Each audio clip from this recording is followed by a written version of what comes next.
Hello friends, welcome to Pappa's kitchen.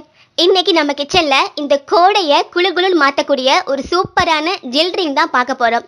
இந்த ட்ரிங்கை தீபர்த்தா and Padmavathi அப்படிங்கிற 2 சகோதரிகள் வந்து ரொம்ப நாளாவே கமெண்ட்ஸில் கேட்டுகிட்டே இருந்தாங்க. அவங்களுக்காகவும் அண்ட் உங்கள் எல்லாருக்காகவும் இந்த கோடையால் நமக்கு ஏற்படக்கூடிய சரும நோய்கள் அண்டு சருமம் கருத்து போகிறது அண்டு உடல் உபாதைகள், உடல் சூடு, இப்படி எல்லாத்தையும் போக்கக்கூடிய இந்த சில் ட்ரிங்கை எப்படி செய்கிறதுன்னு பார்க்கலாம். வாங்க கிச்சனுக்கு.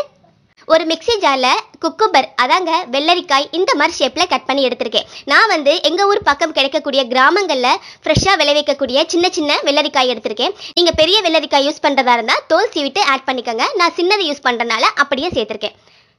கூடவே ஐஸ் கியூப்ஸையும் இந்த மாதிரி லேசாக க்ரஷ் பண்ணிவிட்டு ஆட் பண்ணிக்கோங்க. இப்படி ஆட் பண்ணுறதுனால நுரை பொங்க கிடைக்கும்.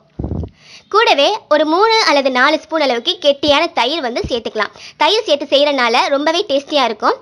தேவைப்பட்டா இனிப்புக்காக கொஞ்சமாக 1 ஸ்பூன் அளவுக்கு சுகர், ரொம்ப இனிப்பு தேவையில்லை, ஜஸ்ட் லேசாக அந்த தயிரோடைய புளிப்பு சுவை இல்லாமல் இருக்கிறதுக்காக அவர் 1 ஸ்பூன் அளவுக்கு ஆட் பண்ணால் போதும். அல்லது புளிப்பு சுவை உங்களுக்கு பிடிக்கும் அப்படின்னா நீங்கள் எலுமிச்சம்பழம் கூட பாதி அளவு சேர்த்துக்கலாம். இது வந்து இன்னொரு வகையாகவும் செய்யலாம். வெள்ளரிக்காயை ஆட் பண்ணிவிட்டு 2-3 புதினா இலைகள், ஒரே ஒரு கொத்து மல்லி இலைகள், கொஞ்சமாக இஞ்சி, இது 3ஐயும் சேர்த்துட்டு அப்படியே அரைச்சி குடிக்கலாம். அதுக்கு நீங்கள் தயிரோ சுகரோ போட தேவையில்லை. ஆனால் அது ரொம்ப க்ரீனாக இருக்கும். அப்புறம் எந்த டேஸ்ட்டும் தனியாக தெரியாது. குழந்தைங்க வந்து அதை பிரியப்பட மாட்டாங்க. ஸோ குழந்தைங்களுக்காக நான் தயிர் சுகர் கொஞ்சம் ஆட் பண்ணிவிட்டு ரொம்ப டேஸ்டியாக செஞ்சுருக்கேன். உங்களுக்கு எது பிரியமோ நீங்கள் அது மாதிரி செஞ்சுக்கலாம். இப்போ வெள்ளரிக்காய் எல்லாம் நல்லா அரைகிற மாதிரி அரைச்சி எடுத்துடலாம். அரைச்சி எடுத்தாச்சு. அதை ஒரு கிளாஸுக்கு மாற்றிடுங்க. இதில் நம்ம மற்ற ஜூஸ் ஐட்டத்துக்கு மாதிரி பால் சேர்க்கக்கூடாது. ஒன்லி ஐஸ் கியூப்ஸும் தயிரும் மட்டும் போதும். அல்லது நான் ஆல்ரெடி சொன்ன மாதிரி புதினா, மல்லி, இஞ்சி இதையும் சேர்த்து நீங்கள் செய்யலாம். ஸோ உங்களுக்கு பிரியம். ஆனால் இது வந்து ரொம்ப ரொம்ப டேஸ்டியாக இருக்கும். குழந்தைங்க வந்து சட்டுன்னு குடிச்சிருவாங்க. ஸோ உங்கள் வீட்டுக்கு பிடிச்ச மாதிரி நீங்கள் கண்டிப்பாக செஞ்சு கொடுங்க.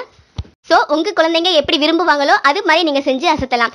இந்த கோடையில் நம்ம எல்லாரும் தினம் தினம் எடுத்துக்கக்கூடிய ஒரு முக்கியமான, ஒரு ரொம்ப ரொம்ப அவசியமான ஒரு ட்ரிங்க்னு சொல்லலாம். வெள்ளரிக்காய் இந்த சீசனில் ரொம்ப நிறையாவே கிடைக்கும். ஸோ கண்டிப்பாக இந்த சம்மரில் நீங்கள் இதை ட்ரை பண்ணி பார்த்துட்டு எப்படி இருந்ததுன்னு கமெண்ட்டில் சொல்லுங்கள். நான் சொன்ன ரெசிபி பிடிச்சிருந்தா லைக் பண்ணி ஷேர் பண்ணுங்கள். மறக்காமல் சப்ஸ்கிரைப் பண்ணுங்கள். தேங்க்யூ.